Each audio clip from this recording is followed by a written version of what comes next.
Hello प्यारे दोस्तों, आप सभी का दिल की गहराइयों से स्वागत है आज की नई कहानी और मेरे चैनल टॉप आइडियल स्टोरी में।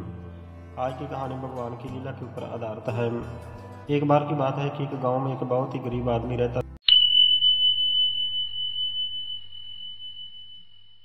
था, लेकिन वह आदमी भगवान की बहुत ज़्यादा भक्ति करता था। हमेशा भगवान के पूजा पाठ में लगा रहता था, लेकिन वह बहुत ही गरीब था। उसके जीवन में बहुत ज़्यादा तकलीफ़ें थीं। एक दिन वह सोचने लगा कि भगवान की ये कैसी लीला है कि इस धरती पर जो इंसान परमात्मा का कभी नाम स्मरण नहीं करते हैं, उनको परमात्मा बहुत ज़्यादा धन दौलत देता है और ज़िंदगी के सारे ऐशो आराम देता है, लेकिन जो दिन रात उसका नाम जपते हैं उनको इतनी बड़ी बड़ी तकलीफ़ें और दुख देता है, सदा ही उन्हें गरीबी में रखता है।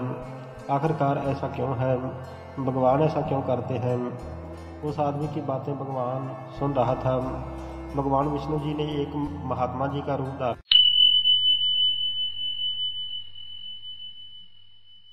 कर लिया और धरती पर आए। उस गरीब आदमी की झोंपड़ी में आकर कहने लगे, क्या आपके पास खाने के लिए कुछ भोजन मिल सकता है, क्योंकि मुझे बहुत भूख लगी हुई है।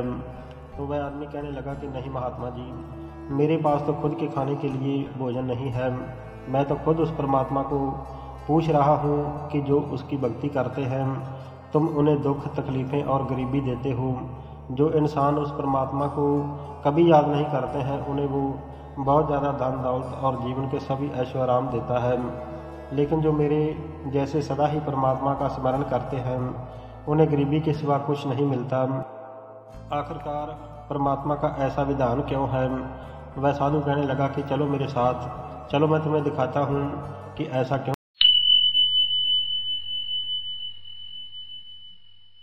है। चलते चलते वह बहुत ही बड़े एक सेठ के घर के सामने गए। सेठ के दरवाजे पर जाकर उन्होंने भिक्षा के लिए आवाज़ दी, तो सेठ बाहर आकर बहुत ही बुरा भला बोलने लगा कि आप लोग कोई काम धंधा तो करते नहीं हो, सिर्फ वेले रहकर मांग कर खाने की आदत पड़ गई है। आपके शरीर रिष्ट पुष्ट हैं, आप काम कर सकते हो, यहाँ पर कोई आपके रहने के लिए जगह नहीं है और ना ही खाने पीने के लिए मेरे पास आपको देने के लिए कुछ है। यहाँ से चले जाओ। सेठ बहुत बुरा भला बोलने लगा। महात्मा और गरीब आदमी दोनों आगे चले गए। आगे जाकर महात्मा जी ने कहा कि हे परमात्मा, इस सेठ को और भी ज़्यादा धन दौलत और ज़िंदगी के ऐशो आराम देना। साधु की बात सुनकर गरीब आदमी सोचने लगा कि महात्मा जी ये क्या कह रहे हैं? जिस आदमी ने इतनी बेइज्जती की है उसे ये वर दे रहे हैं। तो वह कहने लगा कि महात्मा जी आप ये क्या कर रहे हो? उसने तो हमें इतना बुरा भला बोला है और आप उसे वर क्यों दे रहे हो? तो साधु कहने लगा कि ये तुम्हारी समझ में आने वाला नहीं है, मैं तुम्हें बाद में बताऊंगा, पहले आगे चलो। जैसे ही वो आगे गए तो उन्होंने देखा कि एक टूटी फूटी झोंपड़ी है। वह झोंपड़ी के अंदर एक बूढ़ी अम्मा रहती है और वह दिन रात भगवान की भक्ति करती है। उसकी झोंपड़ी के बाहर एक गाय बंधी हुई है। जैसे ही महात्मा और वह गरीब आदमी उस बूढ़ी माता की झोंपड़ी के अंदर गए, महात्मा जी कहने लगे कि माता जी, हमें बहुत भूख लगी है, क्या आपके पास कुछ खाने पीने और रात काटने के लिए कोई प्रबंध है? माता जी कहने लगी कि आप कौन हो और कहाँ से आए हो? महात्मा जी कहने लगे कि माता जी, हम राहगीर हैं और हम सुबह होते ही चले जाएंगे। अगर आपके पास कोई खाने पीने के लिए है तो कृपया हमें दो, क्योंकि हमें बहुत भूख लग रही है। बूढ़ी अम्मा कहने लगी कि महाराज, आप मेरी झोंपड़ी में रात काट सकते हो, मैं आपके खाने पीने का प्रबंध करती हूँ। बूढ़ी अम्मा ने जो कुछ भी घर में था उसे बड़े प्रेम से पकाकर उनके सामने परोस दिया। बाहर जो गाय बंधी थी, उस गाय का दूध निकालकर दूध गर्म करके उन दोनों को पीने के लिए दिया। महात्मा जी और गरीब आदमी ने प्रसन्न होकर खाना खाया और दूध पिया और बूढ़ी अम्मा की झोंपड़ी में आराम से सो गए। जब सुबह हुई तो दोनों अपने रास्ते पर चल पड़े। चलते चलते महात्मा जी ने थोड़ी दूर जाकर कहा कि इस अम्मा की जो गाय है वो मर जाए। गरीब आदमी को बहुत गुस्सा आया। उसने कहा कि आप कैसे संत हो, आप ये क्या अनर्थ कर रहे हो?